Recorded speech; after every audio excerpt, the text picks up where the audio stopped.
Hello and welcome back to डिब्री की class. तो कैसे हैं आप सब? आई होप सब मज़े में होंगे, अच्छा कर रहे होंगे और यहाँ तक की क्लासेस आपको समझ आ रही होंगी। मैं ऐसा मान के चल रही हूँ कि मेरी तरीक़ों से जो मैं याद कर रही हूँ जैसे वैसे आपको भी समझ आ रहा होगा और याद भी हो जा रहा होगा। तो आगे बढ़ते हैं और आज का पार्ट स्टार्ट करते हैं। Let's see. तो मैं जब आज का जो हमारा टॉपिक है वो है पांडु डायनेस्टी। अब आप लोग सोचेंगे पांडु डायनेस्टी तो मैं पहले ही कवर कर चुकी हूँ, तो फिर मैं दोबारा से वही टॉपिक क्यों बोल रही हूँ? क्योंकि जब मैं आज अपने वीडियोस को चेक कर रही थी ना, तो मुझे दिखा कि उसमें ग्लिच है। उसमें मेरी वॉइस आई ही नहीं है। उसमें सॉन्ग्स प्ले हो रहे हैं। जिस टॉपिक को मैं आज कवर कर रही हूँ उसमें सॉन्ग्स प्ले हो रहे हैं। अब आई डोंट नो उसको फिक्स कैसे करना है। अभी फ़िलहाल के लिए तो मेरे को नहीं पता, तो मुझे यही सही लगा कि मैं ये वाला टॉपिक को फिर से एक बार कवर कर दूँ और एक बार फिर से एक्सप्लेन कर दूँ ताकि डाउट ना रह जाए। और मैं ट्राई करूँगी कि उसका ग्लिच जो है उस वीडियो का वो मैं सही करने की कोशिश कर रही हूँ। बट अगर नहीं हो पा रहा है जब तक के लिए आप इस वीडियो से रेफ़र कर सकते हैं। ठीक है, तो हम स्टार्ट करते हैं पांडु डायनेस्टी या सोमवंश। तो पांडु डायनेस्टी, हम इसका थोड़ा बैकग्राउंड देख लेते हैं।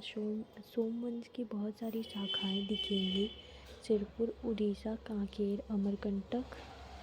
कुछ हिस्टोरियन बोलते हैं ये अलग थे, कुछ बोलते हैं एक का ही ब्रांच है, शाखा है सब। तो अभी हम जब आगे पढ़ेंगे तो मैकल का सोमवंश और ये सब का वीडियो तो मैं डाल दी हूँ ना उसमें। हाँ, आगे तो हमने देखा ही है, मतलब पीछे वाली वीडियोस में हमने देखा ही हुआ है पहले के क्लासेस में कि ये वाला पार्ट है। तो ये सारे जो अलग अलग है ना वो इसी पांडु डायनेस्टी के ब्रांचेस हैं। कई हिस्टोरियंस का बोलना ये है और कई लोग इस बात से मतलब इत्तेफाक नहीं रखते हैं। तो ये कॉन्फ्लिक्ट है कि या तो ये हो सकता है कि इसी का ब्रांच हो और अलग भी हो सकता है। ठीक है। Indrabal who was the feud of Sharabhapuri ruler Sudev Raj and who was appointed to the post of Sarvadhikarikata by Sudev Raj, declined Sarabpuri dynasty and led the foundation of Pandu dynasty. Other name of Pandu dynasty: Somvansh, Shashivansh, Hitanshu vansh, Vimalambar वंश, पूर्णचंद्र वंश। अब पहले हम इसको detail में समझ लेते हैं कि ये है क्या। इंद्रबल जो कि सरभपुरी रूलर सुदेव राज के यहाँ सर्वाधिकारीकर्ता के पोस्ट पे अपॉइंटेड था। वो वहाँ का एक सामंत था, मंत्री था, जिसके पास में बहुत सारा पावर था।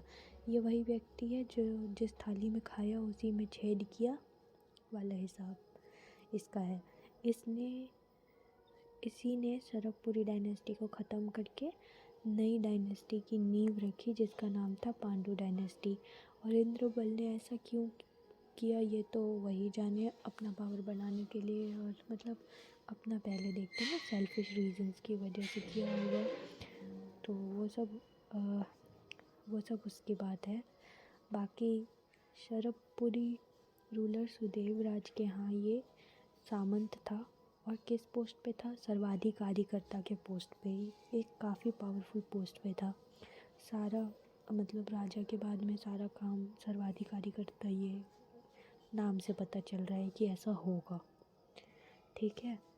और इसी चीज़ का ये फ़ायदा उठा के सरभपुरी डायनेस्टी को ख़त्म कर देता है और अपना नया डायनेस्टी स्टार्ट कर देता है जिसका नाम होता है पांडु डायनेस्टी।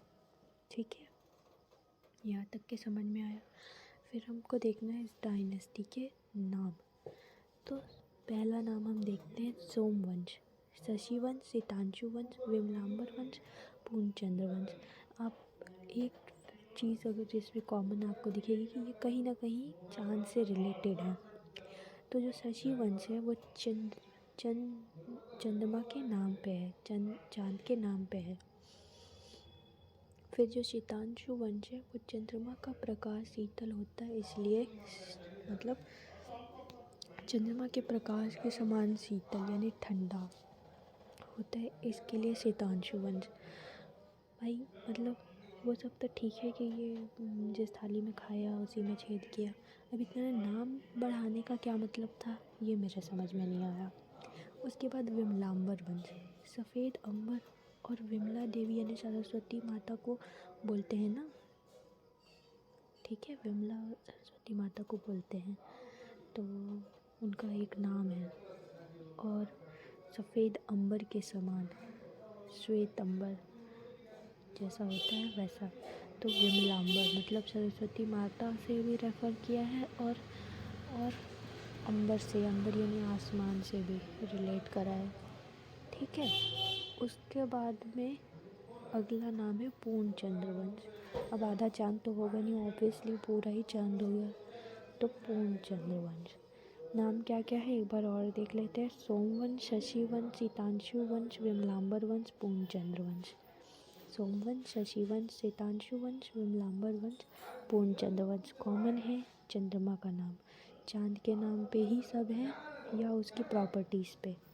जैसे कि चंद्रमा का प्रकाश शीतल होता है तो शीतांशु वंश उस चीज़ से रिलेट किया गया है।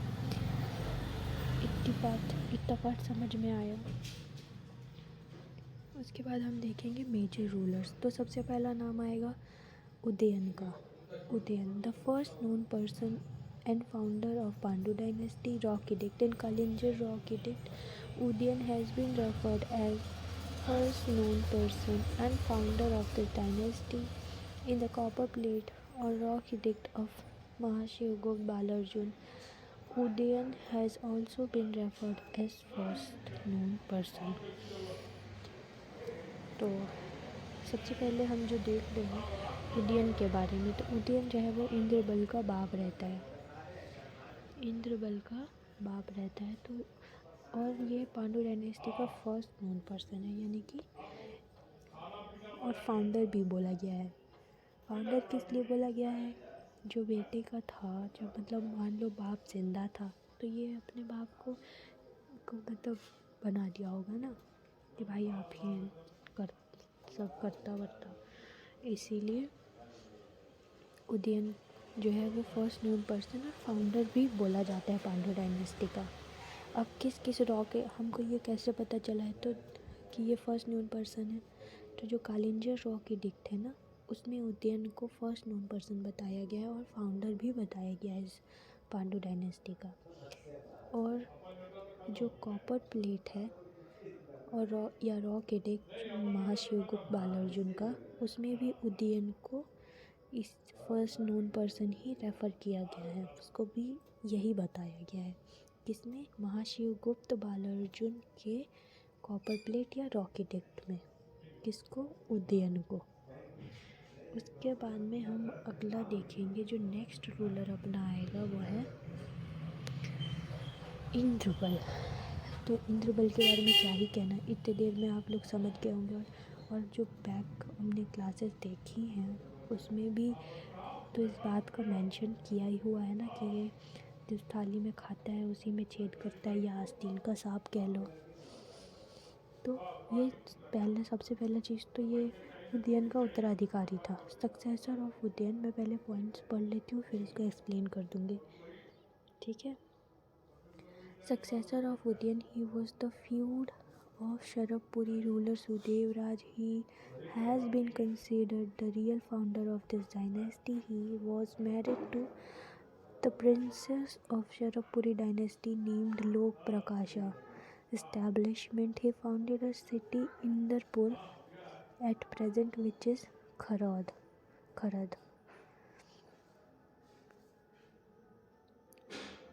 तो क्या होता है कि ये सबसे पहले तो हम ये देखते हैं कि इंद्रबल जो था वो उदयन का उत्तराधिकारी था, और यही नहीं उत्तराधिकारी था।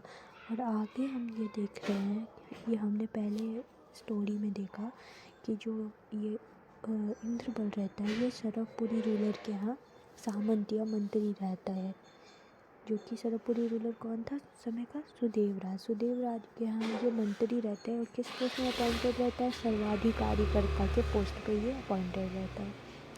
सर्वाधिकारीकर्ता के पोस्ट पे अपॉइंटेड रहता है।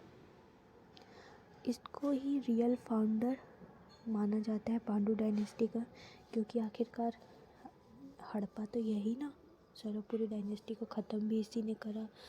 तो ये सब कारण से इसको रियल फाउंडर बोला जाता है इस डायनेस्टी का। किस वजह से? क्योंकि सरबपुरी डायनेस्टी को ख़त्म भी इसी ने करा था और नए डायनेस्टी का नींव जो कि है पांडु डायनेस्टी, इसका नींव भी इसी आदमी इंद्रबल ने रखा था। फिर इतने में ये संतुष्ट नहीं हो पाता है तो ये क्या करता है कि वहाँ की जो प्रिंसेस थी, सरबपुरी प्रिंसेस, जिसका नाम था लोक प्रकाशा, सरबपुरी डायनेस्टी की प्रिंसेस जो थी लोक प्रकाशा, उससे ये शादी कर लेता है और ये आदमी यहीं नहीं रुकता है। इसके बाद में शादी करने के बाद में ये खुद का एक शहर अपने नाम पे बोलता है, वो है इंदरपुर, जो कि अभी का खरौद, जो खरौद वाला है ना, वो अभी का खरौद, वो ये उस समय इसका इंदरपुर था। उसको ये इंदरपुर इंद्रबल अपने नाम पे इंद्रपुर बना देता है। फिर हम देखते हैं इसके सक्सेसर। तो इंद्रबल हैड 4 सन्स, नन्न प्रथम ईशान देव सूरबल भवदेव रणकेसरी। नन्न प्रथम ईशान देव सूरबल भवदेव रणकेसरी। ईशान देव, इट इज़ बिलीव दैट, अब देखो पहले ये वाला ना, हाँ, तो इसने लोक प्रकाशा से शादी किया जो कि सरबपुरी प्रिंसेस थी, और उसके बाद में इसके 4 पुत्र होते हैं, मतलब बेटे होते हैं 4। क्या क्या नाम रहता है? तो नन्न प्रथम ईशान देव सूरबल भवदेव रणकेसरी। सूरबल के बारे में कोई बहुत ज़्यादा जानकारी है नहीं, तो उसके बारे में अपने को नहीं देखना है। अब हम देखते हैं ईशान देव के बारे में। तो it is believed that Lakshmaneshwar temple, which is also known by the name of Lakha Chau temple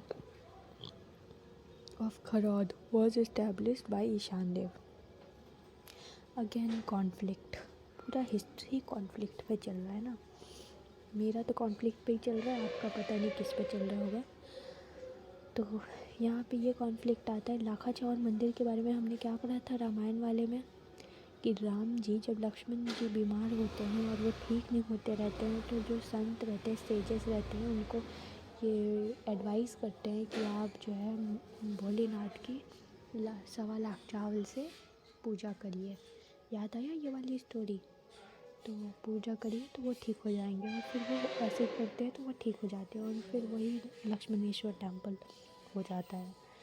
पर अभी हम ये देख रहे हैं कि ये जो ईशान देव है, ऐसा माना गया है कि ईशान देव ने लक्ष्मणेश्वर टेम्पल बनवाया था, जो कि लाखा जाओ टेम्पल के नाम से प्रसिद्ध है, जो खरौद में अभी इस्टेब्लिश्ड है। इसको किसने बनवाया है? ईशान देव ने। ठीक है, मैंने दोनों बातें याद कराने के लिए बताई है। अब उन दोनों बातों को ही याद रखना पड़ेगा और क्वेश्चन के हिसाब से मार्क करना पड़ेगा। ठीक है, अब वो देखना पड़ेगा कि क्वेश्चन किस कॉन्टेक्स्ट में पूछ रहा है। अगला नाम आएगा भवदेव रणकेसरी का। भवदेव रणकेसरी का ही एक और नाम है, अदर नेम चिंतादुर्ग। मैं पहले पढ़ती हूँ फिर एक्सप्लेन करूँगी। इसमें भी वैसे एक्सप्लेनेशन रिक्वायर्ड नहीं है, बट स्टिल मैं एक्सप्लेन कर दूँगी। तो इसका क्या है नाम? चिंतादुर्ग, अदर नेम चिंतादुर्ग। रॉक एडिक्ट, बंधक rock edict. Renovation, he renovated a Buddhist temple founded by an earlier king सूर्य घोष। इसने रेनोवेट करवाया है। हाँ, तो सबसे पहले तो देखते हैं रॉक एडिक्ट। इसका बंधक रॉक एडिक्ट है। रॉकेट एक्ट जो मिला है भवदेव रणकेसरी का, उसका नाम है बंधक रॉकेट एक्ट। नाम याद रखना पड़ेगा। हो सकता है ऐसे दे दे कि एक साइड में रूलर्स के नाम दे दे, फिर रॉकेट एक्ट्स दे दे कि किसके हैं, तो उसमें मैच द कॉलम में नाम पता रहेगा कि ये वाला किसका है नाम से, तब बन पाएगा ना। मैं साथ के साथ क्वेश्चन बताते इसलिए चल रही हूँ ताकि एक आइडिया हो जाए कि इससे क्वेश्चन किस टाइप के बनते हैं। बाकी तो बहुत जानकार लोग भी देख रहे होंगे वीडियो, तो उनको पहले ही पता होगा, उनके लिए नहीं है, जिनको नहीं पता उनके लिए है। Renovation. He renovated a Buddhist temple founded by an earlier king Surya Ghosh. इसने एक बुद्धिस्ट टेम्पल को रेनोवेट करवाया था, बनवाया नहीं था, रेनोवेट करवाया था अपने टाइम पे। और कौन सा बुद्धिस्ट टेम्पल था वो, जिसको किसने बनवाया था? सूर्या घोष। उस पुराने ज़माने के राजा थे सूर्या घोष, उन्होंने ये टेम्पल बनवाया था, जिसको ये बाद में रेनोवेट करवाता है, मतलब मरम्मत करवाता है उसका। कौन करवाता है? भवदेव रणकेसरी। और वो टेम्पल कौन सा था? बुद्धिस्ट टेम्पल था। उसके बाद अगला नाम हम देखेंगे नन्न प्रथम। नन्न प्रथम या नन्न राज प्रथम या नन्न देव प्रथम, तीनों एक ही व्यक्ति का नाम है और ये इंद्रबल का बड़ा बेटा रहता है और यही आगे जाके सत्ता भी इसी को मिलती है। तो हम पहले देख लेते हैं, पढ़ लेते हैं, उसके बाद में देखेंगे। He was the elder son of Indrabal. He appointed his other brother as Mandaladipati of different places. Adopted son Tivardev, biological child Chandragupta. तो सबसे पहले तो हम ये देखते हैं कि ये इसका जो ये नाम है वो इस 3 नाम से है ना, नन्न प्रथम, नन्न राज प्रथम और नन्न देव प्रथम, तीनों इस एक ही व्यक्ति के नाम हैं। उसके बाद में जो ये इंद्रबल का बड़ा बेटा रहते हैं और उसका उत्तराधिकारी भी रहता है। ये अपने बाकी भाइयों को, जो बाकी किसके भाई थे, सूरबल, ईशान देव, भवदेव रणकेसरी, इनको ये मंडलाधिपति के पद पे, अलग अलग जगहों के मंडलाधिपति के पद पे अपॉइंट करते हैं, मतलब नियुक्त करता है। ठीक है।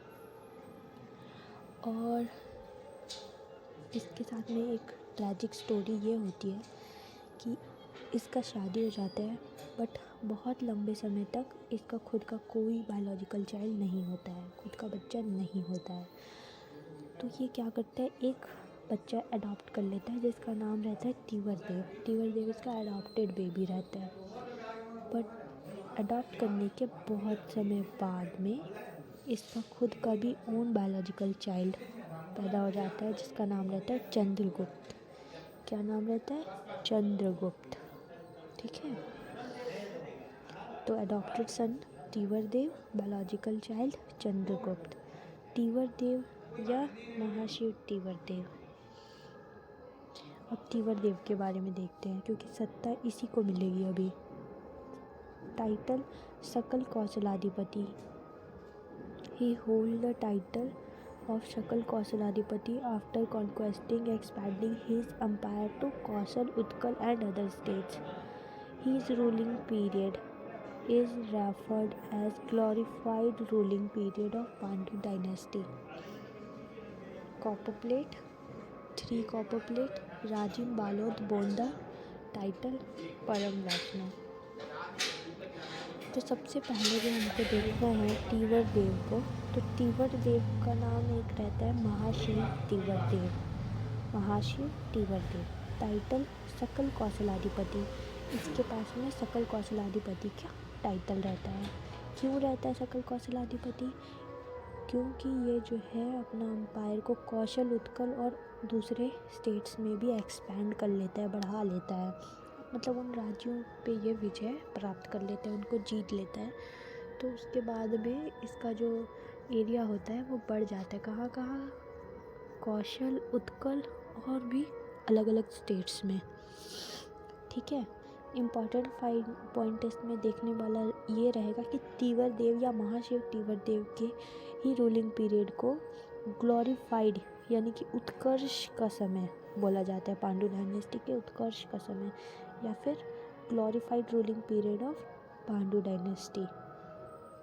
ये हम आगे देखेंगे। ग्लोरीफाइड और गोल्डन एज में गोल्डन रूलिंग पीरियड में कंफ्यूज मत होना, इसका ग्लोरीफाइड है और पुराने वीडियोस में हम देख लिए थे गोल्डन वाला भी, गोल्डन रूलिंग पीरियड, तो इसमें कंफ्यूज बिल्कुल भी मत होना, इसका ग्लोरीफाइड वाला है, ठीक है। तिवर देव का कॉपर प्लेट इसके 3 मिले हैं, राजीव, बालोद और बोंदा से। तो बोंदा कौन सा जगह है उसका अता पता ही नहीं है, तो उसको बोंदा ही रहने दो, भोंदा है वो। भोंदा यानी कि हमारे लैंग्वेज में भोंदा उसको कहते हैं जिसका कुछ अता पता ही नहीं होता, जिसको कुछ अता पता ही नहीं होता, मतलब बेवकूफ़ टाइप्स, ठीक है। तो बोंदा का कुछ अता पता नहीं है, इसलिए बोंदा पर नाम देखना पड़ेगा, राजीव, बालोद और बोंदा। टाइटल इसने ले रखा है परम वैष्णव का। क्या टाइटल है? परम वैष्णव का। तो बस आज का टॉपिक इतना ही है, इतना ही अपने को कवर करना था, क्योंकि ये वाले वीडियो में ही जो मैंने बनाया था उस टाइम पे, इसी में जो है ग्लिच आया हुआ है, उसमें पता नहीं कैसे उसमें गाने बज रहे हैं, मुझे नहीं पता कि क्या हुआ। जब मैं बनाई थी, रिकॉर्ड की थी, उस समय तो सब सही था, उसके बाद में क्या हो गया अपलोड करते वक्त मेरे को समझ नहीं आया। और वो पुराना वीडियो था, क्योंकि मैं चेक कर रही थी ना वीडियोस, तो मुझे पता लगा। तो आप भी गए होगे तो हो सकता है प्रॉब्लम फेस किए होगे, इसी के लिए मैंने ये वीडियो डाल दिया है उस टॉपिक का। अब ऐसा कोई भी पार्ट नहीं है जो बचा हुआ है। पांडु डायनेस्टी अभी कंप्लीट नहीं हुआ है। पांडु डायनेस्टी में अभी अपने को कांकेर का सोमवंश देखना है। अभी तक हमने देखा क्या, मैकल उड़ीसा देख लिया है, मैकल देख लिया है, उड़ीसा देख लिया, ये उड़ीसा जो कलिंग वाला है। अब अपने को कांकेर का सोमवंश या पांडु डायनेस्टी देखने को बचा हुआ है। हम कोशिश करेंगे कि हम जितना जल्दी हो सके उसको भी कवर कर लें।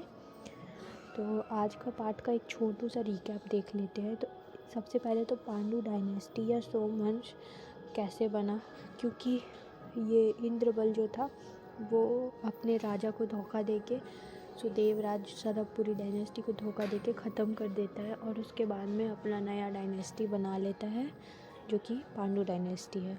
और ये जो इंद्रबल रहता है वो सर्वाधिकारिकर्ता के पोस्ट पे अपॉइंटेड रहता है। फिर हम देखते हैं पांडु डायनेस्टी के इसने कई नाम रखे, सोमवंश, शशिवंश, हितांशु वंश, विमलांबर वंश, पूर्णचंद्र वंश। इन सभी नाम में चंद्रमा कॉमन है। क्या कॉमन है? चंद्रमा। ये सारे के सारे कहीं ना कहीं चांद से रिलेटेड है, चंद्रमा के ऊपर बेस्ड है। उसके बाद हम देखते हैं इस डायनेस्टी के मेजर रूलर। सबसे पहला नाम आता है उदयन का, जिसको फर्स्ट नोन पर्सन या फिर फाउंडर भी बोला गया है इस डायनेस्टी का। अगला नाम आएगा इंद्रबल का। इंद्रबल जो है वो उदयन का उत्तराधिकारी है और रियल फाउंडर बोला गया है उसको, real founder of Pandu dynasty. उसके बाद में तो जो छोटी मोटी कहानियाँ थी कि ये सुदेवराज के यहाँ था, उस सर्वाधिकारिकर्ता के पोस्ट में अपॉइंटेड था, वो सब है हमने देखा। उसके बाद इसने शादी करी थी लोक प्रकाशा से, जो कि सरबपुरी प्रिंसेस थी। इसके 4 बच्चे हुए, 4 बच्चे, नन्न प्रथम, ईशान देव, सूरबल, भवदेव, रणकेसरी, ये 4 बच्चे हुए। इसने अपने नाम से एक शहर बसा लिया था जिसका नाम था इंदरपुर, जो अभी का खरौद है। फिर हम देखेंगे इसके बच्चों के बारे में। तो ईशान देव के बारे में देखा, लक्ष्मणेश्वर टेम्पल देखा उसमें कि ये जो लक्ष्मणेश्वर टेम्पल खरौद में है, लाखाचाव टेम्पल के नाम से जो फेमस है, उसको इसने इस्टेब्लिश किया था ईशान देव ने। भवदेव रणकेसरी के बारे में हमने देखा, इसका दूसरा नाम देखा चिंता दुर्ग। उसके बाद में इसका रॉक एडिक्ट देखा, बंधक रॉक एडिक्ट था। फिर इसने एक बुद्धिस्ट टेम्पल को रेनोवेट करवाया था, रेनोवेशन हुआ था उसका, वो देखा। उसके बाद में हम देखते हैं नन्न राज या नन्न देव प्रथम या नन्न प्रथम के बारे में। तो नन्न ये जो है उसका सबसे बड़ा बेटा रहता है और उसका उत्तराधिकारी रहता है, और इसने अपने भाइयों को मंडलाधिपति बनाया रहता है अलग अलग प्लेसेस का। इसकी शादी होने के इसके साथ में एक ट्रेजेडी हुई रहती है, इसका खुद का बच्चा नहीं हो रहा होता है, तो ये पहले बच्चा अडॉप्ट करता है, फिर बाद में इसका खुद का बच्चा भी हो जाता है, जिसका नाम, जो अडॉप्टेड बेबी रहता है उसका नाम तीवर देव रहता है, और जो बायोलॉजिकल बेटा रहता है उसका नाम चंद्रगुप्त रहता है। तो सत्ता जो है तीवर देव को मिलता है पहले। तो तीवर देव के बारे में हमने देखा। अगला तीवर देव या महाशिव तीवर देव बोला गया उसको।